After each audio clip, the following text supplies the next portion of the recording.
ನಮಸ್ಕಾರ. ಕಾಂಗ್ರೆಸ್ ಪಕ್ಷ ಮತ್ತೆ ಕಾಂಗ್ರೆಸ್ ನಾಯಕತ್ವ, ವಿಶೇಷವಾಗಿ ರಾಹುಲ್ ಗಾಂಧಿ, ಇಡೀ ದೇಶದಲ್ಲಿ ಒಂದು ವದಂತಿಯನ್ನ ಹಬ್ಬಿಸ್ತಾ ಇದ್ದಾರೆ. ಕಾಂಗ್ರೆಸ್ದು, ವಿಶೇಷವಾಗಿ ರಾಹುಲ್ ಗಾಂಧಿ ಅವರದು ಒಂದು ಮನಸ್ಥಿತಿ ಇದೆ. ಈ ಕ್ರಿಕೆಟ್ ಮ್ಯಾಚ್ ಹೋದ್ರೆ ಇವರು ಟಾಸ್ ಆಗ್ತಾರಲ್ಲ, ಇವ್ರು ಹೇಳ್ತಾರೆ heads I win, tails you lose ಅಂತ. ಹೆಡ್ಸ್ ಆದ್ರೆ ನಾನ್ ಗೆದ್ದೆ, ಟೈಲ್ಸ್ ಆದ್ರೆ ನೀನ್ ಸೋತೆ ಅಂತ. ದೇಶದ ಒಟ್ಟು ವ್ಯವಸ್ಥೆನ ಅಣಕಿಸುವ, ದೇಶದ ಒಟ್ಟು ವ್ಯವಸ್ಥೆ ಮೇಲೆ ಒಂದು ಪ್ರಶ್ನಾರ್ಥ ಚಿಹ್ನೆ ಮೂಡಿಸುವ, ಒಂದು ಅಪನಂಬಿಕೆ ಮೂಡಿಸುವ ಕಾರ್ಯಾಚರಣೆಯಲ್ಲಿ ಇವತ್ತು ರಾಹುಲ್ ಗಾಂಧಿ ಅವರು ತೊಡಗಿದ್ದಾರೆ. ಮುಂಚೆ ಎಲ್ಲ ಹೇಳಿದ್ರು ಎಲೆಕ್ಟ್ರಾನಿಕ್ ವೋಟಿಂಗ್ ಮಿಷನ್ ಇಂದ ನಾವು ಸೋಲ್ತಾ ಇದ್ದೀವಿ ಅಂತ ಇವಿಎಂ ಮೇಲೆ ಗೂಬೆ ಕೊಡಿಸಿದ್ರು. ಅದು ಬಹಳಷ್ಟು ಚರ್ಚೆ ಆಗಿ ಸುಪ್ರೀಂ ಕೋರ್ಟ್ ಇವತ್ತು ಛೀಮಾರಿ ಹಾಕಿದೆ. ಈಗ ಇವಿಎಂ ಬಿಟ್ರು. ಬಿಹಾರಲ್ಲಿ ಸ್ಪೆಷಲ್ ಒಂದು ಇಂಟೆನ್ಸಿವ್ ರಿವಿಷನ್ ಮಾಡ್ತಾ ಇದ್ದಾರೆ ವೋಟರ್ ಲಿಸ್ಟ್. ನಾವು ಬಹಳ ಮುಂಚೆಯಿಂದನೂ ಹೇಳ್ತಾ ಇದ್ದೀವಿ, ವೋಟರ್ ಲಿಸ್ಟ್ ಶುದ್ಧೀಕರಣ ಆಗಬೇಕು.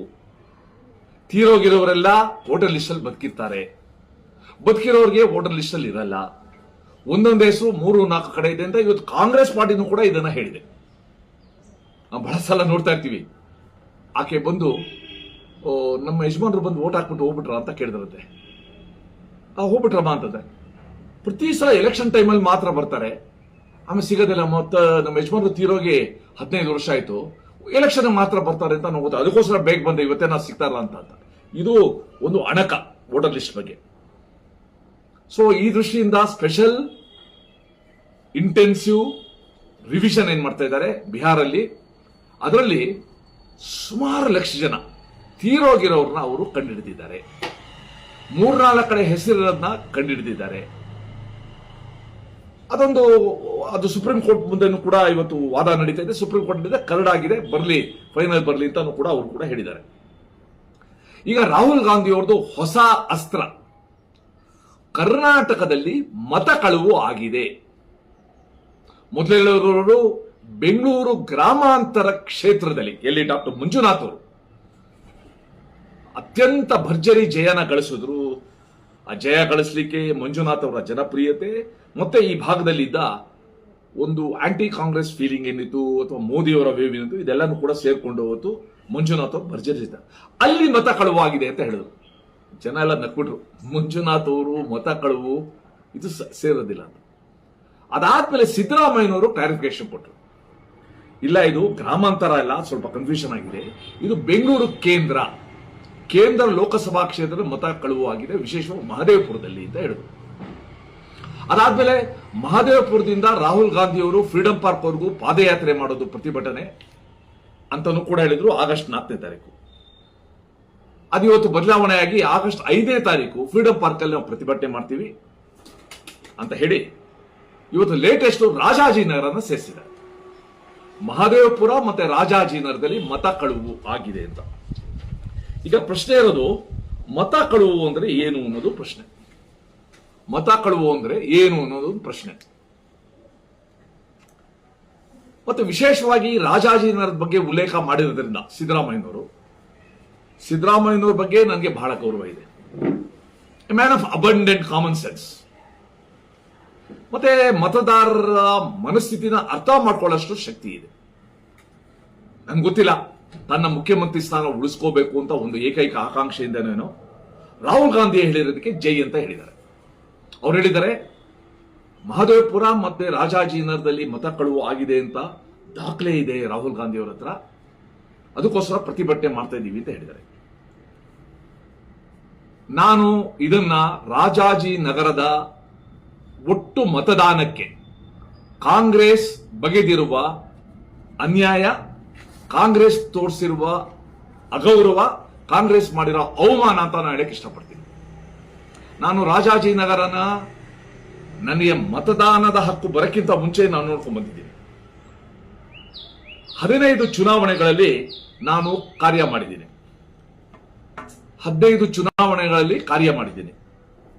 ವಿಶೇಷವಾಗಿ ರಾಜಾಜಿನಗರ 77ಕ್ಕಿಂತ ಮುಂಚೆ ಬೆಂಗಳೂರು ಉತ್ತರಕ್ಕೆ ಸೇರಿತ್ತು. ಬೆಂಗಳೂರು ಉತ್ತರ ಲೋಕಸಭಾ ಕ್ಷೇತ್ರಕ್ಕೆ 77ರ ಡಿಲಿಮಿಟೇಷನ್ ಆದ ಮೇಲೆ ಬೆಂಗಳೂರು ದಕ್ಷಿಣಕ್ಕೆ ಸೇರಿತು. ಸೊ ದಕ್ಷಿಣಕ್ಕೆ ಸೇರಿದ ಮೊದಲನೇ ಚುನಾವಣೆ ಕೆ.ಎಸ್. ಹೆಗ್ಡೆ ಅವರು ನಿಂತಿದ್ರು ಜನತಾ ಪಾರ್ಟಿಯಿಂದ. ಕೆಂಗಲ್ ಹನುಮಂತಯ್ಯನವರು ನಮ್ಮ ಕಾಂಗ್ರೆಸ್ ಕ್ಯಾಂಡಿಡೇಟ್ ಆಗಿದ್ರು. ಕೆ.ಎಸ್. ಹೆಗ್ಡೆ ಅವರು ಗೆದ್ದು ಆಮೇಲೆ ಸ್ಪೀಕರ್ ಆಗಿದ್ದು, ಅದೊಂದು ಇತಿಹಾಸ. 80ರಲ್ಲಿ ಟಿ.ಆರ್. ಶಾಮಣ್ಣ ಗೆದ್ರು, ರಾಜಾಜಿನಗರ ಲೀಡ್ ಕೊಡ್ತು. 84ರಲ್ಲಿ ಇಂದಿರಾ ಗಾಂಧಿಯವರ ಹತ್ಯೆ, ಏನು ದಾರುಣ ಹತ್ಯೆ ಆಯಿತು, ಆ ಕಾರಣದಿಂದ ನಡೆದ ಮಧ್ಯಂತರ ಚುನಾವಣೆಯಲ್ಲಿ ವಿ.ಎಸ್. ಕೃಷ್ಣಯ್ಯರು ಬೆಂಗಳೂರು ದಕ್ಷಿಣದಿಂದ ಗೆದ್ರು, ಅವಲ್ಲೂ ಕೂಡ ನಾವು ಲೀಡ್ ಕೊಟ್ವು. 89ರಲ್ಲಿ ಮಾತ್ರ ಗುಂಡೂರಾವ್ ಅವರು ಚುನಾವಣೆ ನಿಂತಾಗ ವಿರೋಧ ಪಕ್ಷಗಳು ಬಿಜೆಪಿನೂ ನಿಲ್ತು, ಜನತಾ ಪಾರ್ಟಿನೂ ನಿಲ್ತು, ಗುಂಡೂರಾವ್ ಅವರು ಗೆದ್ರು. ಅದಾದ್ಮೇಲೆ ನಡೆದ ಎಲ್ಲಾ ಚುನಾವಣೆಯಲ್ಲಿ, ಅದು 91ರಲ್ಲಿ ವೆಂಕಟಗಿರಿ ಗೌಡ ಇರ್ಬೋದು, 96ರಲ್ಲಿ ಅನಂತಕುಮಾರ್ ಇರ್ಬೋದು, 98ರಲ್ಲಿ ಅನಂತಕುಮಾರ್ ಇರ್ಬೋದು, 99ರಲ್ಲಿ ಅನಂತಕುಮಾರ್ ಇರ್ಬೋದು, 2004ರಲ್ಲಿ ಅನಂತಕುಮಾರ್ ಇರ್ಬೋದು. ನಾವು ಸಾಲಾಗಿ ಬಿಜೆಪಿ ಗೆದ್ದುಕೊಂಡು ಬಂದಿದೆ. ಅದರಲ್ಲಿ ರಾಜಾಜಿನಗರದ ಕೊಡುಗೆ ಬಹಳ ದೊಡ್ಡದಾಗಿದೆ. 2008ರಲ್ಲಿ ಡಿಲಿಮಿಟೇಷನ್ ಆಯಿತು.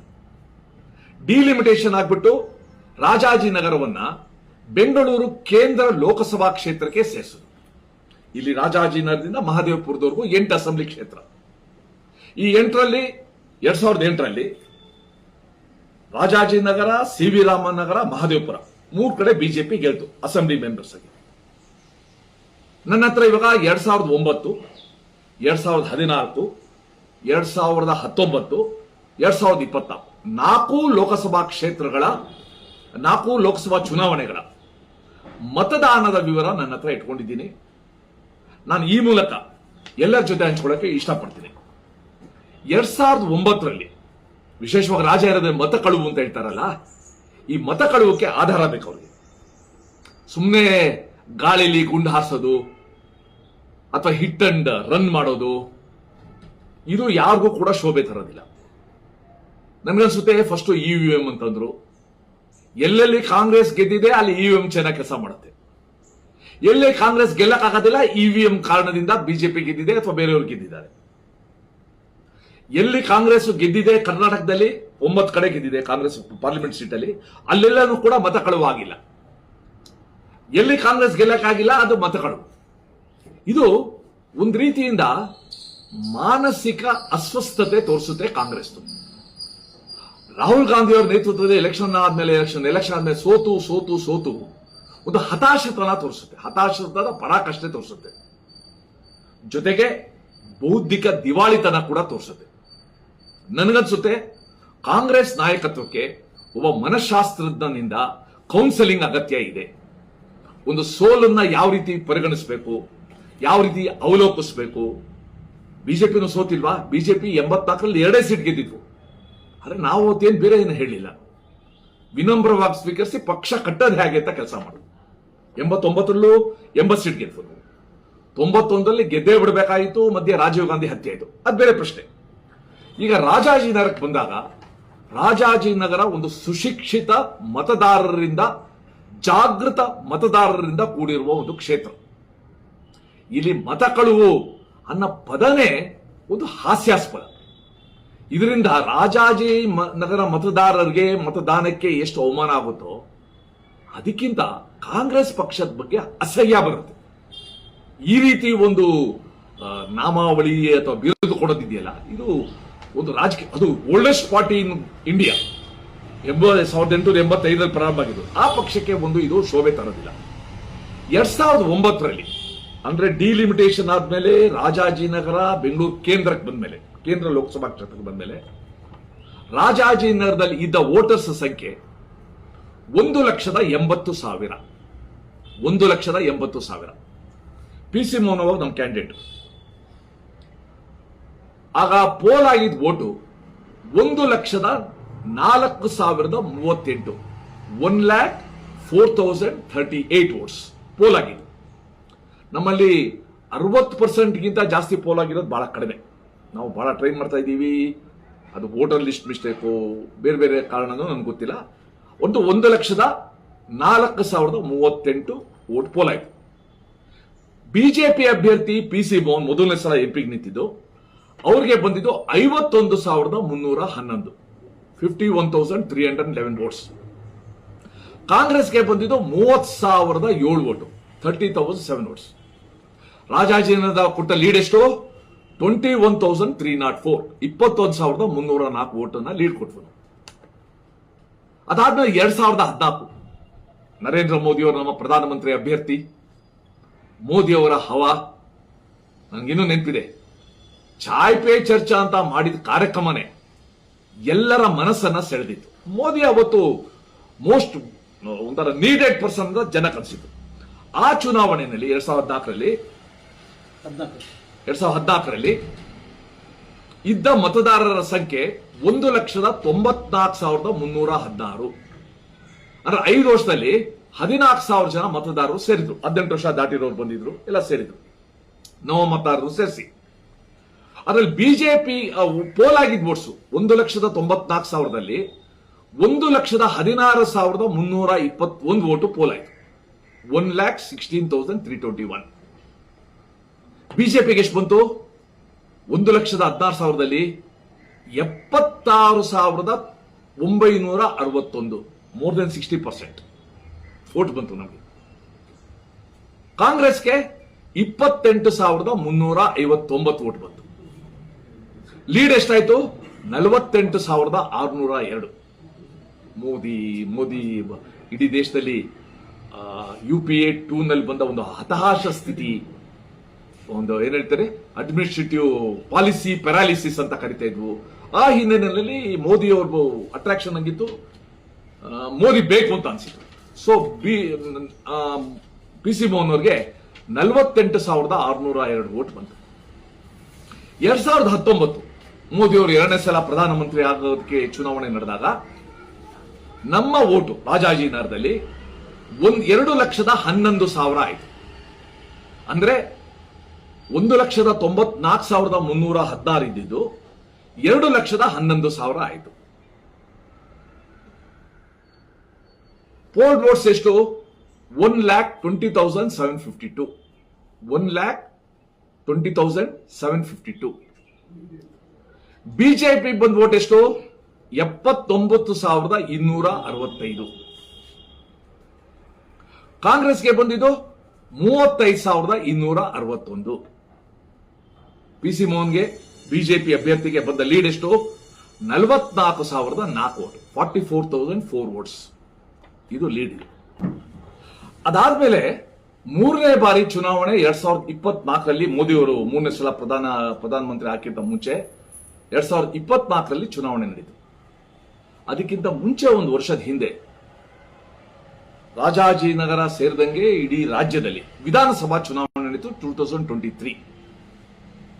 ಆಗ ನಮ್ಗೆಲ್ಲ ಗೊತ್ತಿದೆ ಗ್ಯಾರಂಟಿ ಎಲೆಕ್ಷನ್, ಅದು ಗ್ಯಾರಂಟಿ ಪಂಚ ಗ್ಯಾರಂಟಿನೋ 6 ಗ್ಯಾರಂಟಿನೋ ಕೊಟ್ಟರು. ಅದು ಬೇರೆ ಬೇರೆ ಕಾರಣಗಳು. ಒಟ್ಟಾರೆ ಕಾಂಗ್ರೆಸ್ ಆಡಳಿತಕ್ಕೆ ಬಂತು, ಸಿದ್ದರಾಮಯ್ಯನವರು ಮುಖ್ಯಮಂತ್ರಿಗಳಾದರು. ಆಗ ರಾಜಾಜಿನಗರದಲ್ಲಿ 2023ರಲ್ಲಿ ಇದ್ದ ವೋಟರ್ಸ್ ಸಂಖ್ಯೆ 2,07,529, 2,07,529 ಇಲ್ಲಿ 2023 ಅಸೆಂಬ್ಲಿನಲ್ಲಿ. ಅದರಲ್ಲಿ ಪೋಲ್ಡ್ ವೋಟ್ಸ್ 1,17,000, 1,17,000 ಪೋಲ್ ಆಯಿತು. ಬಿಜೆಪಿಗೆ 58,000 ಬಂತು, ಕಾಂಗ್ರೆಸ್ಗೆ 50,000 ಬಂತು. ಅದೊಂದು ಭಾಗ. ಅದಾದ್ಮೇಲೆ 4ನೇ ವರ್ಷನೇ 2024ರ ಲೋಕಸಭಾ ಚುನಾವಣೆ ನಡೀತು. ಅಲ್ಲಿದ್ದ ವೋಟರ್ಸ್ ಸಂಖ್ಯೆ 2,01,287. ನಿಜ, ಇಲ್ಲಿ ಇವಾಗ ಸುಮಾರು ಒಂದು 5,700 ವೋಟ್ ಕಡಿಮೆ ಆಗಿದೆ. ಇದಕ್ಕೆ ಕಾರಣ ಏನಿರ್ಬೋದು? ಬಹಳಷ್ಟು ಡಿಲೀಷನ್ಸ್ ಆಯಿತು. ಕಾರಣ ಅವರು ತಮ್ಮ ಲೋಕಲ್ ಪ್ಲೇಸಲ್ಲಿ ವೋಟ್ ಹಾಕಬೇಕು. ಉದಾಹರಣೆಗೆ ತೀರ್ಥಹಳ್ಳಿನೇ ವೋಟ್ ಹಾಕ್ತೀವಿ, ಮಂಗಳೂರಲ್ಲ ನಾವು ವೋಟ್ ಹಾಕ್ತೀವಿ, ಉಡುಪಿ ವೋಟ್ ಹಾಕ್ತೀವಿ. ಇದು ಅವ್ರವ್ರದ್ದು ಇಚ್ಛೆಗೆ. ಆ ಡಿಲೀಷನ್ನು ಇವೆಲ್ಲನೂ ಕೂಡ ಮಾಡಿದ್ದು ಕೆಲಸ ರಾಜಕೀಯ ಪಾರ್ಟಿಯವರಲ್ಲ. ಚುನಾವಣಾ ಆಯೋಗ ನೇಮಿಸಿದ ಬಿಬಿಎಂಪಿ ಅಥವಾ ಸರ್ಕಾರಿ ಅಧಿಕಾರಿಗಳು ಈ ಈ ಚುನಾವಣಾಗೋಸ್ಕರ ವೋಟರ್ ಲಿಸ್ಟ್ ಮನೆ ಮನೆಗೆ ಹೋಗಿ ಪರಿಷ್ಕರಣೆ ಮಾಡಿರೋದು. ಸೊ 2024 ಲೋಕಸಭೆಯಲ್ಲಿ 2,01,287 ವೋಟ್ ಇತ್ತು. ಅದರಲ್ಲಿ 1,15,000 ವೋಟ್ ಪೋಲಾಯಿತು. ಬಿಜೆಪಿಗೆ 75,917 ವೋಟ್, ಆಲ್ಮೋಸ್ಟ್ 76,000 ವೋಟ್ಸ್ ನಮಗೆ ಬಂತು. ಕಾಂಗ್ರೆಸ್ಗೆ 36,488 ಬಂತು. ಲೀಡು ರಾಜಾಜಿನಗರದಿಂದ ಲೋಕಸಭಾ ಕ್ಷೇತ್ರದಲ್ಲಿ ಬಿಜೆಪಿ ಎಂಪಿಗೆ ರಾಜಾಜಿನಗರ ಅಸೆಂಬ್ಲಿ ಕ್ಷೇತ್ರ ಸಿಕ್ಕಿದ್ದು 39,429 ವೋಟ್. ಇದು ನಮ್ಮ ಹತ್ರ ಚುನಾವಣಾ ಆಯೋಗದಿಂದನೇ ಚುನಾವಣಾ ಮುಗಿದ ನಂತರ ಸಂಗ್ರಹಿಸಿರುವ ಎಲ್ಲ ವಿವರ. ನಮ್ಮ ಹತ್ರ 1994ನೇ ಇಸ್ವಿಯಿಂದ ಅಸೆಂಬ್ಲಿದು ಪಾರ್ಲಿಮೆಂಟ್ದು ಎಲ್ಲದರದ್ದು ಕೂಡ ವಿವರ ಇದೆ. ಹೀಗೆ ಬಹಳ ಸ್ಪಷ್ಟವಾಗಿರುವಾಗ ಕಾಂಗ್ರೆಸ್ ಪಕ್ಷ ಭಾರತದ ರಾಜಕೀಯ ಪರಿಭಾಷೆಗೆ ಒಂದು ಹೊಸ ಪದವನ್ನ ಕೊಟ್ಬಿಟ್ಟಿದೆ, ಮತ ಕಳುವು ಅಂತ. ಈ ಮತ ಕಳುವು ಹೇಗೆ ಸಾಧ್ಯ, ಯಾರು ಮಾಡ್ಲಿಕ್ಕೆ ಸಾಧ್ಯ? ಇವರಿಗೆ ನಿಜವಾಗ್ಲೂ ಕೂಡ ಮತ ಕಳುವು ಬಗ್ಗೆ ಇದ್ದಿದ್ರೆ ನೀವು ಕೋರ್ಟ್ಗೆ ಹೋಗ್ಬೇಕು, ಕೋರ್ಟಲ್ಲಿ ಹೋಗಿ ಇದನ್ನೆಲ್ಲ ದಾಖಲೆಗಳನ್ನ ಇಡಬೇಕು, ಇಟ್ಟು ಪ್ರೂವ್ ಮಾಡಬೇಕು. ಅದು ಬಿಟ್ಬಿಟ್ಟು ನಾನು ಹೇಳ್ದಲ್ಲ, ಗಾಳಿಲಿ ಗುಂಡು ಹಾರಿಸೋದು ಒಂದಷ್ಟು ಮೆತ್ಕೊಂಡ್ರೆ ಮೆತ್ಕೊಳ್ಳಿ, ಆ ಅಪಪ್ರಚಾರ ಅಂತ ಒಂದು ಭಾವನೆ. ಈಗ ಮತ ಕಳ್ಳತನ ಅಂದ್ರೆ ಏನು? ನಾ ಹೇಗೆ ಯೋಚಿಸ್ತಾ ಇದ್ದೆ, ಒಂದು ವೇಳೆ ಪಟ್ಟಿಯಲ್ಲಿ ಮತದಾರರ ಹೆಸರು ಕೈ ಬಿಟ್ಟಿದ್ದಲ್ಲಿ, ಅಕಸ್ಮಾತ್ ಕೈ ಬಿಟ್ಟಿದ್ರೆ, ಕರಡು ಪಟ್ಟಿಯ ಪರಿಷ್ಕರಣೆಯ ಕುರಿತು ಚುನಾವಣಾಧಿಕಾರಿ ನಡೆಸುವ ಸಭೆಯಲ್ಲಿ ಕಾಂಗ್ರೆಸ್ ಪಕ್ಷ ಯಾವುದೇ ರೀತಿಯ ಆಕ್ಷೇಪನ ಯಾಕೆ ವ್ಯಕ್ತಪಡಿಸಲಿಲ್ಲ? ಮತ ಕಳುವಾಗಿದ್ರೆ ಅದು ಮಹದೇವಪುರ ಇರ್ಬೋದು, ರಾಜಾಜಿನಗರ ಇರ್ಬೋದು, ಅವ್ರು ಹೇಳಿದಕ್ಕೆ ಬೆಂಗಳೂರು ಗ್ರಾಮಾಂತರ, ಕಂಡ್ರೆ DK ಶಿವಕುಮಾರ್ ಹೇಳ್ತಾರೆ ಬೆಂಗಳೂರು ಗ್ರಾಮಾಂತರ ಮತ ಕಳುವಾಗಿದೆ ಅಂತ. ಯಾಕೆ ಆಕ್ಷೇಪ ವ್ಯಕ್ತಪಡಿಸಲಿಲ್ಲ ಅನ್ನೋ ಒಂದು ಪ್ರಶ್ನೆ.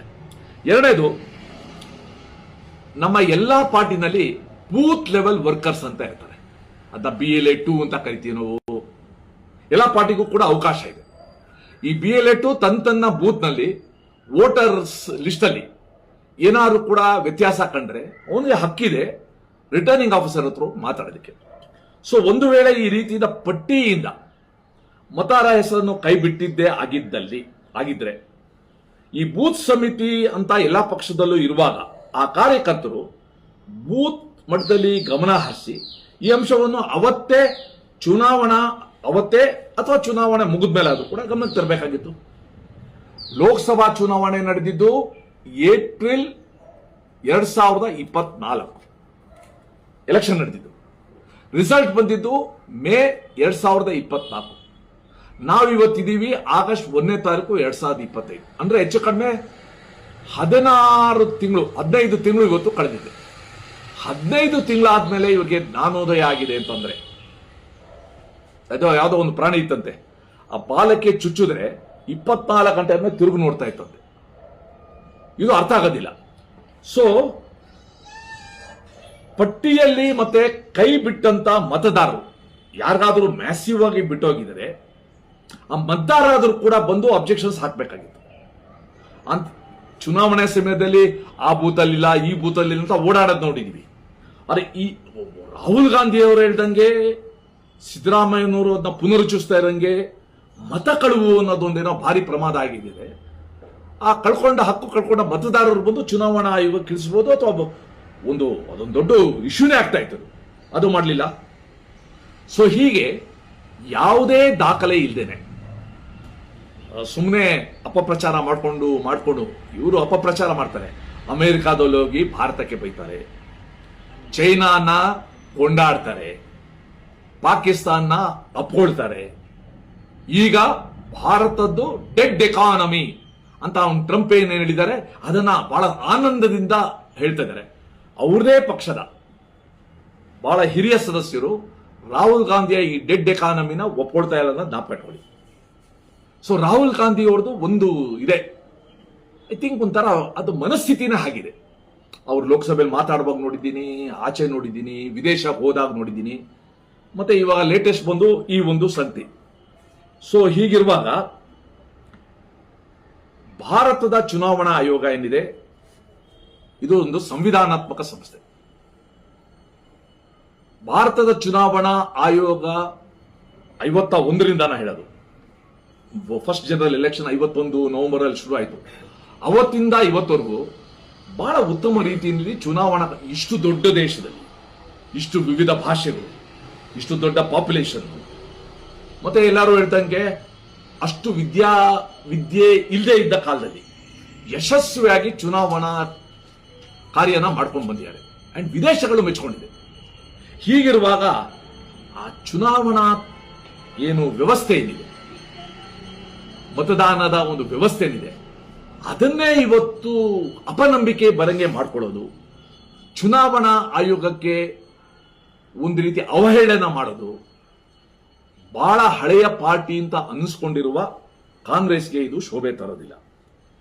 ಅಂಡ್ ಭಾರತ ಇವತ್ತು ನಮಗೆ ಪ್ರಪಂಚದ್ದೇ ಅತಿ ದೊಡ್ಡ ಪ್ರಜಾತಂತ್ರ ವ್ಯವಸ್ಥೆಯ ದೇಶ ಇದ್ದ ಕಡೆ ಅತ್ಯಂತ ಪಾರದರ್ಶಕವಾಗಿ ಚುನಾವಣಾ ಕಾರ್ಯವನ್ನ ನಮ್ಮ ಚುನಾವಣಾ ಆಯೋಗ ನಡೆಸ್ಕೊಂಡು ಬಂದಿದೆ. ಚುನಾವಣಾ ಆಯುಕ್ತರನ್ನ ಇದೇ ಕಾಂಗ್ರೆಸ್ ಯಾವ ರೀತಿ ನೇಮಕ ಮಾಡ್ತಾ ಇತ್ತು, ನವೀನ್ ಚಾವ್ಲಾ ಅಂತ ಇದ್ರು. ನವೀನ್ ಚಾವ್ಲಾದ ಹಿನ್ನೆಲೆ ನೋಡಿದ್ರೆ ಅವರ ಚುನಾವಣಾ ಆಯೋಗದ ಮುಖ್ಯಸ್ಥರನ್ನಾಗಿ ಮಾಡಿದಾಗಲೇ ಗೊತ್ತಾಯ್ತು ಇವ್ರಿಗೆ ಚುನಾವಣಾ ಆಯೋಗದ ಬಗ್ಗೆ ಹೇಗಿದೆ ಅಂತ. ತನ್ನ ಮಾಡಿದ ಕಾರ್ಯವನ್ನ ಇವತ್ತು ಮುಚ್ಚಿಟ್ಕೊಳ್ಳೋಕ್ಕೋಸ್ಕರ ಹಿಂಗೆಲ್ಲ ಮಾಡ್ತಾ ಇದ್ದಾರೆ. ಮತ್ತೆ ಮತ್ತೆ ಮತ್ತೆ ಚುನಾವಣಾ ಆಯೋಗದ ಬಗ್ಗೆ ಸಾಮಾನ್ಯ ವ್ಯಕ್ತಿಗೆ ಇವತ್ತು ನಂಬಿಕೆ ಇದೆ. ಸಾಮಾನ್ಯ ವ್ಯಕ್ತಿಗೆ ತನ್ನ ವೋಟ್ ಬಗ್ಗೆ ನಂಬಿಕೆ ಇದೆ. ತನ್ನ ವೋಟಿಂದ ಯೋಗ್ಯ ಸರ್ಕಾರ ಬರುತ್ತೆ ಅಂತ ನಂಬಿಕೆ ಇದೆ. ಅಂತ ವ್ಯವಸ್ಥೆಗೆ ಅನುವು ಮಾಡ್ಕೊಂತಿರೋ ಚುನಾವಣಾ ಆಯೋಗದ ಬಗ್ಗೆ ಇವತ್ತು ಅವಹೇಳನ ಮಾಡೋದು, ಅಪಪ್ರಚಾರ ಮಾಡೋದು, ತಾನು ಯಾವತ್ತೋ ಒಂದು ದಿವಸ ಪ್ರಧಾನಮಂತ್ರಿ ಆಗಬೇಕು ಅಂತ ಕನಸು ಕಾಣ್ತಾ ಇರೋ ವ್ಯಕ್ತಿಗೆ ಇದು ಶೋಭೆ ತರೋದಿಲ್ಲ. ಸೊ ಈ ಹಿನ್ನೆಲೆಯಲ್ಲಿ ಮುಂಚೆ EVM ಕತೆ ಆಯಿತು, ಈಗ ಮತ ಕಳ್ಳತನ. ನಾನು ರಾಜಾಜಿನಗರದ ಒಬ್ಬ ಮತದಾರನಾಗಿ, ರಾಜಾಜಿನಗರದ ಒಬ್ಬ ಚುನಾಯಿತ ಸದಸ್ಯನಾಗಿ, ಈ ಮತ ಕಳುವು ಅಂತ ಏನು ಆರೋಪ ರಾಹುಲ್ ಗಾಂಧಿ ಅವರು ಮಾಡಿದ್ದಾರೆ ಅಂತ ಸಿದ್ದರಾಮಯ್ಯನವರು ಪುನರುಚ್ಚರಿಸ್ತಾ ಇದ್ದಾರೆ, ಅದನ್ನ ಸಂಪೂರ್ಣವಾಗಿ ನಾನು ನಿರಾಕರಿಸ್ತೀನಿ, ಖಂಡಿಸ್ತೀನಿ. ಇದು ತಮ್ಮ ಸೋಲಿಗೆ ನಿಜವಾದ ಅವಲೋಕನ ಮಾಡಿಕೊಳ್ತೇನೆ. ಮತದಾರರ ನಾಡಿ ಮಿಡಿತನ ಅರ್ಥ ಮಾಡ್ಕೊಳ್ತೇನೆ. ಎಲ್ಲಿ ತಮ್ಮ ಸೋಲು ರಾಹುಲ್ ಗಾಂಧಿ ಅವ್ರ ಕೆಟ್ಟ ಹೆಸರು ಬರುತ್ತೋ ಅಂತ ಒಂದೇ ಕಾರಣಕ್ಕೆ, ಅಥವಾ ಮುಂದೆ ಬರಬಹುದಾದ ಸೋಲಿಗೆ ಇವತ್ತೇ ಕೀವೇಟ್ ಹಾಕೋಕ್ಕೋಸ್ಕರ ಈ ರೀತಿ ಮತ ಕಳುವು ಒಂದು ಹೊಸ ಪದನ ಇಂಟ್ರೊಡ್ಯೂಸ್ ಮಾಡಿದ್ದಾರೆ. ಇದು ಖಂಡನೀಯ. ಇದು ಪ್ರಜಾತಂತ್ರ ವ್ಯವಸ್ಥೆಗೆ ಈ ರೀತಿಯ ಮನಸ್ಥಿತಿ ಮಾರಕ. ಇದು ನನಗನ್ಸುತ್ತೆ ಕೂಡಲೇ ಕಾಂಗ್ರೆಸ್ಸಿನ ಪ್ರಮುಖರು ನಾವೆಲ್ಲ ಅವರೆಲ್ಲರೂ ಕೂಡ ಸೇರ್ಕೊಂಡು ಒಬ್ಬ ಒಳ್ಳೆ ಸೈಕ್ಯಾಟ್ರಿಸ್ಟ್ನ ಹುಡುಕಿ ಕೌನ್ಸೆಲಿಂಗ್ ಮಾಡಿಸ್ಬೇಕು. ನಾನು ಸೋಲನ್ನ ಸ್ವೀಕರಿಸಿಲ್ಲ, ಗೆಲುವನ್ನು ಮಾತ್ರ ಸ್ವೀಕರಿಸ್ತೀನಿ ಅನ್ನೋ ಮನಸ್ಥಿತಿಯಿಂದ ಆಚೆ ಬರಬೇಕು ಅಂತ ನಾನು ಕೇಳ್ಕೊಡ್ತೀನಿ. ವಿಶೇಷವಾಗಿ ರಾಜಾಜಿನಗರದ ಬಗ್ಗೆ ಉಲ್ಲೇಖ ಮಾಡಿರೋದನ್ನ ನಾನು ನನ್ನ ಪೂರ್ಣ ಶಕ್ತಿಯಿಂದ, ಪೂರ್ಣ ಒಂದು ಜಾಗೃತ ಮನಸ್ಸಿಂದ ಇದನ್ನ ನಾನು ಖಂಡಿಸ್ತೀನಿ. ರಾಜಾಜಿನಗರದ ಮತದಾರರು ಮತ ಕಳುವಿಗೆ ಅವಕಾಶ ಕೊಡೋದಿಲ್ಲ. ಇದು ನನ್ಗನ್ಸುತ್ತೆ